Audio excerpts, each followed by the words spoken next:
Okay, so welcome everybody to One World Mathematical Game Theory Seminar. Today, we're proud and happy to have again a junior session by Rafael Veiel. He's a PhD student at MIT. He's researching topics as incomplete information, types, information aggregation. And today he will present to us strategic type spaces, joint work with Olivier Gossner. Rafael, the stage is yours. Thank you.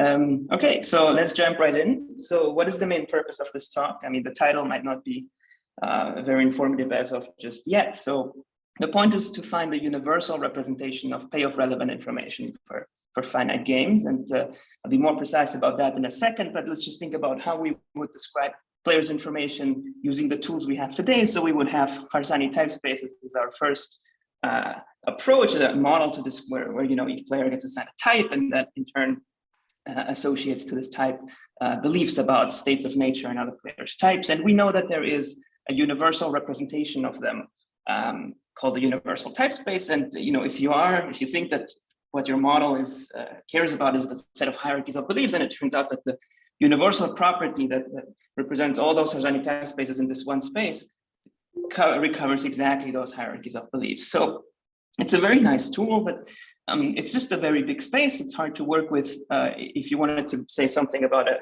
particular game that you're interested in. And in particular, when you associate it to solution concepts, you might ask, is this reduction that you do, because it's still a reduction to map every Harsanyi type space into the universal type space, do you lose something that you need? It turns out that for some solution concept, you don't lose anything, such as interim correlated rationalizability for any game that you choose. But for other solution concepts, such as Bayes Nash, or where there's less correlation and correlating devices play a bigger role, you might lose information.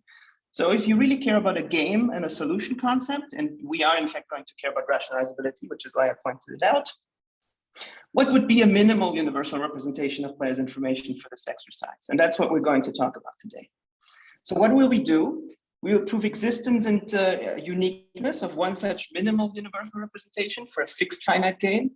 And the solution concept of choice will be interim correlated rationalizability, although one could imagine doing this exercise for possibly other solution concepts. And we will get, maybe not too surprisingly, from hierarchies of beliefs to hierarchies of best replies, though we will be more precise about the universal property that they satisfy. And as the main result, beyond just existence and uniqueness, we're going to show that these hierarchies of best replies have a nice structure. They are essentially recursive on a finite set. There's an operator on a finite set that generates them all for a fixed game. Okay, so let's give a little bit more. Let's be a bit more precise about the terms and words I've been using. We're going to fix a set of states of nature over which a finite set of players may have uncertainty. What is a Harsanyi type space? It's going to be for each player a set of types, and we're going to actually allowing to be a topological space, although the topology will not play a particular role, but we would just want our framework to be able to say something if you care about topologies on types. So each player gets their topological space. If you care about other players, the profiles of other players, we're just going to denote this by -I.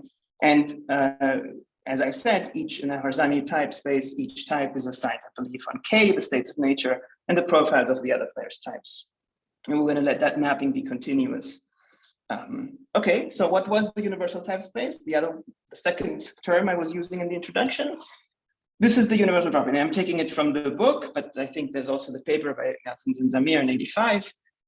Though I think they may not use this diagram in particular, but what is it saying? Well, the universal type space is one Harsanyi type space with the property. So we're going to denote it by T star and pi star, with the property that for every other Harsanyi type space, you can represent them in that space through this mapping psi I for each player. In what way? Well, subject to this diagram. So what is this diagram saying? You have on the top row your arbitrary choice of Harsanyi type space, and the bottom row is our universal one. So if you look at this diagram, really the thing that the first condition that this imposes is, it preserves first order beliefs on K. That's the identity mapping over here. The beliefs on the types at least you preserve the first order beliefs. So that's what commutativity with the identity would give you. But when, once you preserve every type's first order beliefs, then that's captured in psi -I. So then you have to preserve every player's beliefs about beliefs. And you can see how, this infinite regress would go sorry, would go on. And in a way that's sort of the intuition as to why this type space is so closely related to higher order beliefs. So I don't want to go into the construction, into the explicit construction of them, because we have other things to talk about. But basically the main result about this universal type space, this definition, is that it makes sense. There is one universal type space. It is unique up to homeomorphisms. And more than that, it is really pinned down by one property in particular, which is that this mapping that assigns types to beliefs is a homeomorphism. It's one-to-one, continuous bijection, continuous inverse. So really types and beliefs are the same thing. Okay, so that is the main insight from this universal property. So now we're going to try and do this for a fixed game, but I was already promising that when we fix a game, we can reduce the size of this big space. And so we really need a way to do this more formally. So we're going to call a type space quotient as a way of forming equivalence classes on Harsanyi type spaces. Okay, so what is a type space quotient? It's a pair, Si psi I, and for each I, this Si is a topological space. Think of this as equivalence classes of types, with the property that for every Harsanyi type space, there is a continuous mapping that forms those equivalence classes. And now we have a similar diagram that puts discipline on the equivalence classes and the mapping psi. So first of all, what is the mapping psi? Note that it goes in the wrong direction, in the other direction as it would for Harsanyi type spaces, as for a Harsanyi type space, in the sense that it partitions beliefs. Okay, so it goes from beliefs to equivalence classes, meaning that one point in Si corresponds to possibly many beliefs on K and S minus I. Okay, so first thing, eta, what does it do? It coarses types on the left and coarsens beliefs on the right. Okay, into these equivalence classes. And as I said, psi maps beliefs to Si. And in the universal type space, this was a homeomorphism, which means in particular that you can invert it. So the universal type space is as a particular case of a type space quotient. So commutativity of this diagram really says, start with 2 points, 2 types in Ti and Ti prime. I'm reading this out over here. And assume if they have the same beliefs on the equivalence classes, then they have to be mapped to the same equivalence class. This is what this diagram is telling. But note that this definition might be, in a way, it admits quite uninteresting objects, such as a point. You can collapse everything to a point, Ti to a point, T minus I to a point, and map all the first order, all the beliefs on K to a point. It satisfies this definition. So we really need some discipline as to how much coarsening we want to do. And this is where the game and the solution concept is going to come in, because we're going to fix a game with finite actions. Each player has an action set AI and a payoff structure that depends on the state of nature and the action profiles of the others and my own actions. And the solution concept, as I was already telling you, is going to be interim correlated rationalizability. It's a solution concept that we find very easy to work with. So we chose this in particular. It was introduced in 2007. So let me just give you a brief fixed point-based definition of the solution concept. So it assigns for any Harsanyi type space, when we fix this game, it assigns a type to a set of actions that this player might play, the rationalizable actions of this player. So how are they chosen? Well, ICRI of Ti is the collection of all the best replies that you can get by taking the beliefs associated to this type, pi I, and mixing over all the conjectures of other players' play. So what's a conjecture? It tells you for each profile of the others, what might they play, subject to the constraint that what they might play is also rationalizable for them. You see, it's recursive, it's a fixed point. There are other ways of defining rationalizability, but I feel like it might look familiar if you've seen the complete information version of rationalizability. It's a similar type of notion, although here, why is it correlated? Well, it's correlated because the conjectures I can make about the play is for each profile of other players' types. So I'm allowing for correlation across players, and it can be contingent on the state of nature. Anyway, those are details for the solution concept. All I really want you to remember from the solution concept, and we won't be using it as much, that notation of its definition much, is that it can be described as a fixed point of a certain best response map. A best response map, defined at the top over here, is a mapping from BI. So what's BI? This is my notation for the power set, the collection of action sets of player I. It maps beliefs on K and action set profiles of the others to action sets of my own. And it is convex, its pre-image is convex. And the first sort of observation is that ICR, while being a mapping on types, can be written as a fixed point of such a best response map.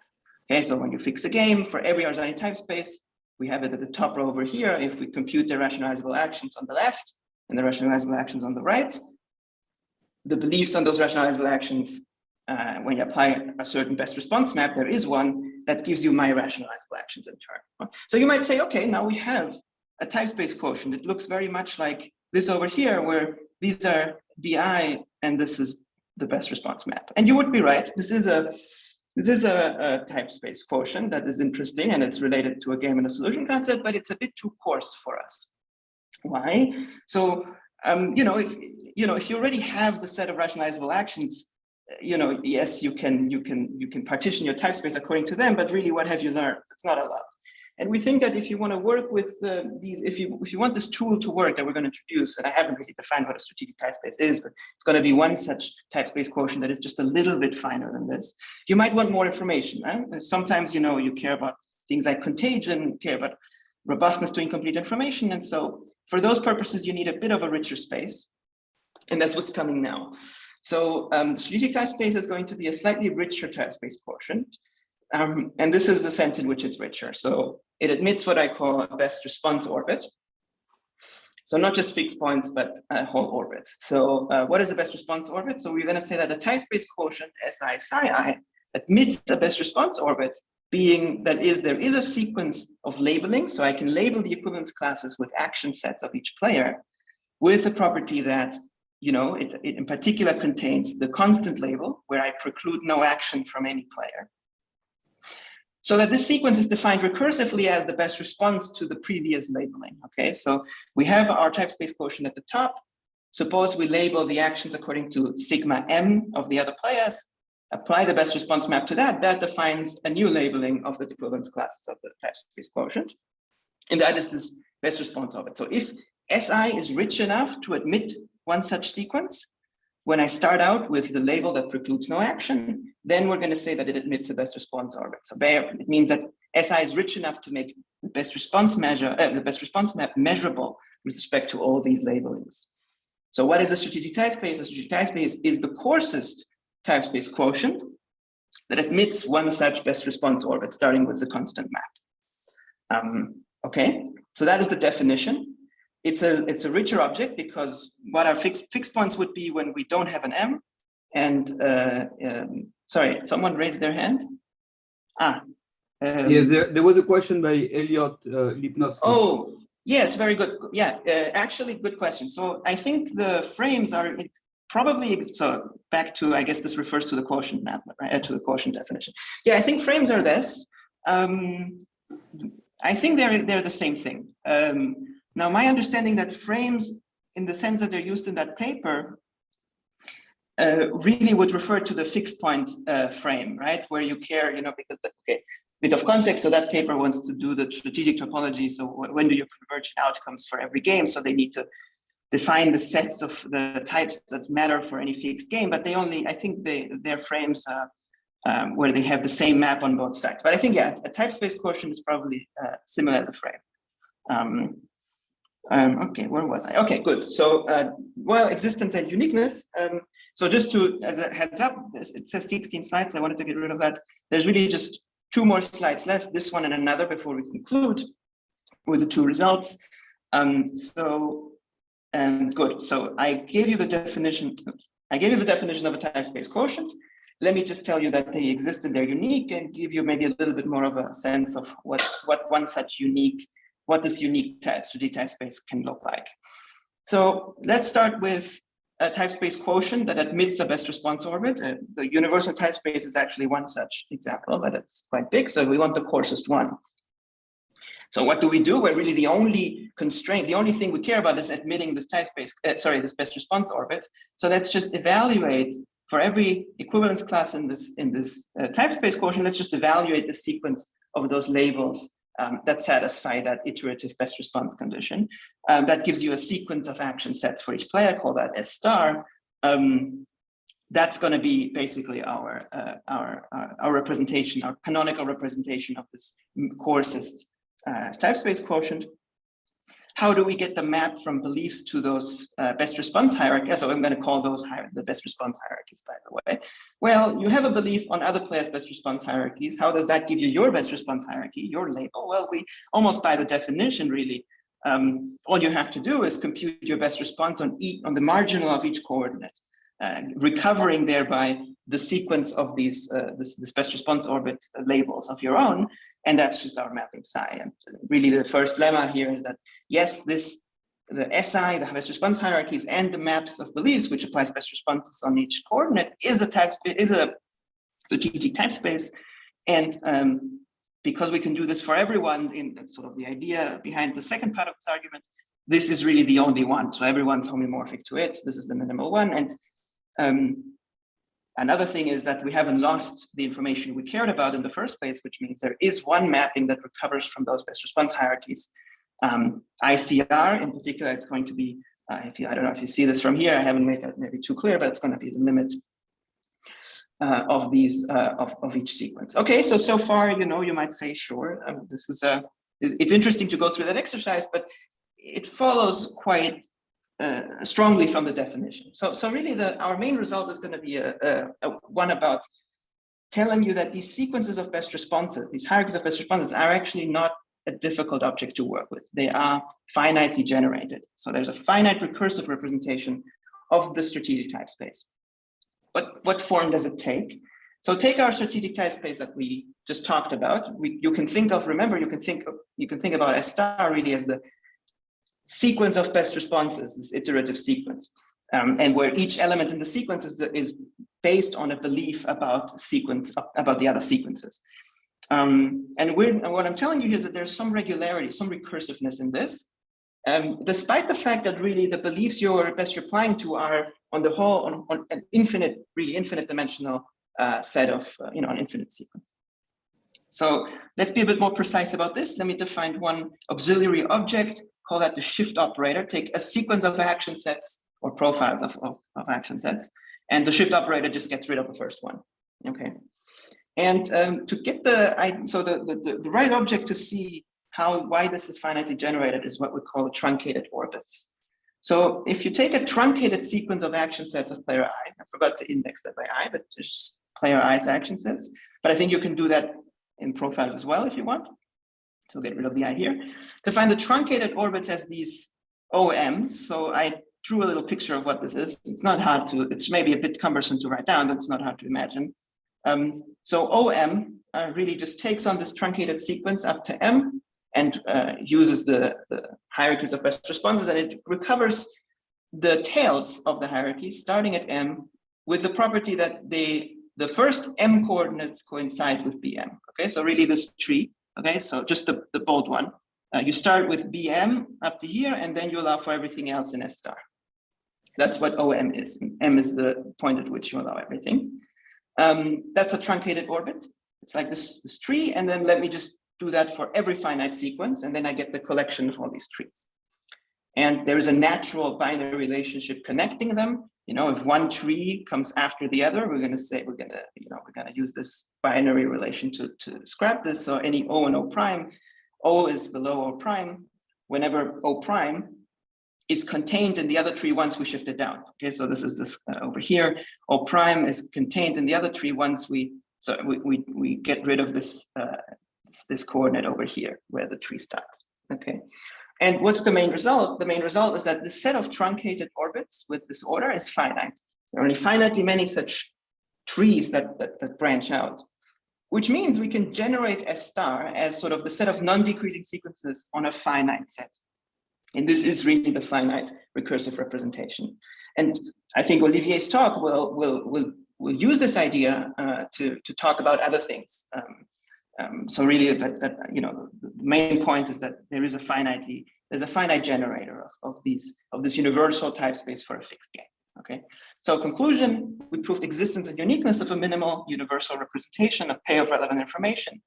We showed that the space is generated through recursion by a binary relation on a finite set of truncated orbits. And if you think back again, how does it compare to the universal type space?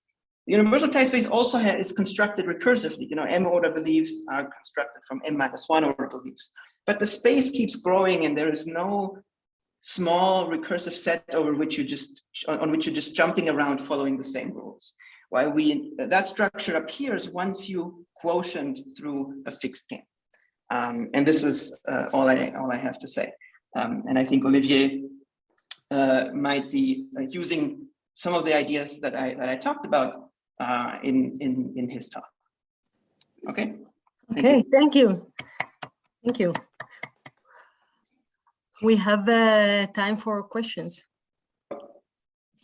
So, in discussion. So people feel free to unmute yourselves and ask the questions.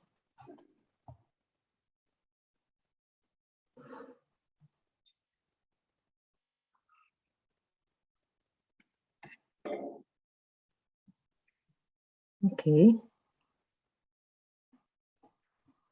Okay. Yeah. May I ask a question? Sure. Sure.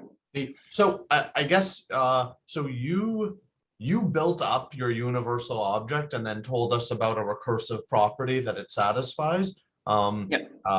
In principle, another sort of another direction one could take would be to say, I'm not going to privilege sort of like constructions built on the universal type space. Instead, I'm going to define a recursive property that I want a finitary structure to satisfy, and try to name some sort of property that tells us that the particular object we've defined is in some sense canonical.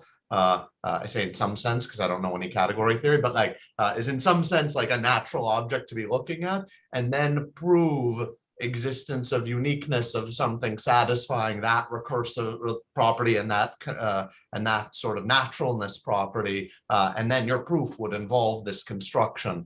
Is there a sort of universality property that you could name that your finitary object satisfies? Okay, so I mean there is a universal property. I see. So we're just okay. Just to be clear, we have given a universal property in over here, but this SI is not the finite set that we're talking about. The finite set generates this SI. So you're saying, can we go directly to the finite set from every Harsanyi type space in the sense that's universal? Right. And in particular, can you name I guess the thing that would be a step in that direction is, can you name a property that your finitary object satisfies, that the reason you know it satisfies it is because of where it came from? Elliot, I hope I understand your question. But one way to answer it is yes, you want the space to be not too small. So you want to include the possibility of certain behavior, like constant behavior, for instance, okay, that doesn't depend on any information. And you also basically you want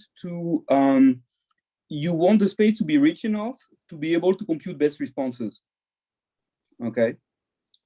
So if I give you beliefs, beliefs are more than what you need to compute your best response. So I need to give you only the point in your space. Right. Okay.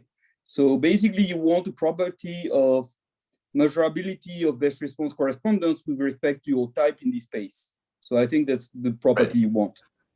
Right. So I guess intuitively it might seem like you would want a notion of taking a quotient of these finitary objects, like a morphism of these finitary objects, and you would want sort of minimality subject to sufficiency for computing best responses. And it would be cool to know if that minimality uniquely pins down the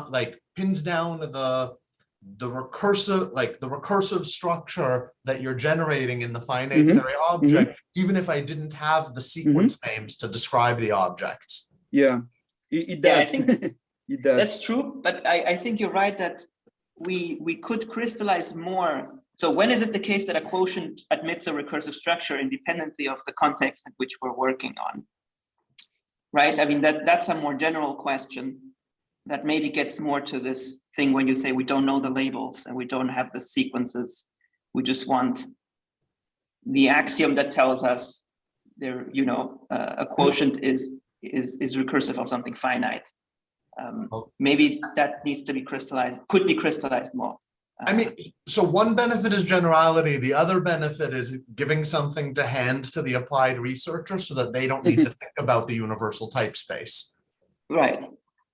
Yeah, I mean, I guess if you want to also go to other solution concepts, things will look a little different. SI will be different, and there, basically, what you want is the recursive structure again. So yeah, so in that sense, that would be a good thing to think about. Yeah, I think one way to look at it is that Merton Zamir said that if a type should, it's following Arshani, that the type should include description of beliefs over state of nature and other people's types. So that gives you the recursion. And here we just say that a type should include all you need to play the best response to beliefs over other people's types. Okay. But best responses are in a finite number. So you see it's a coarser information. So that's what gives you the recursion. But But I guess what I'm asking about is, in some sense, it's taking your coarseness pitch, but like doing something that's in some sense more analogous, or that feels to me more analogous to the Mertens-Zamir exercise, because it's sort of like the Mertens-Zamir exercise means once I know that their construction is possible, there are a lot of things that I can do just taking the fact that I have a type space with their homeomorphism property and not actually needing to know the construction of it.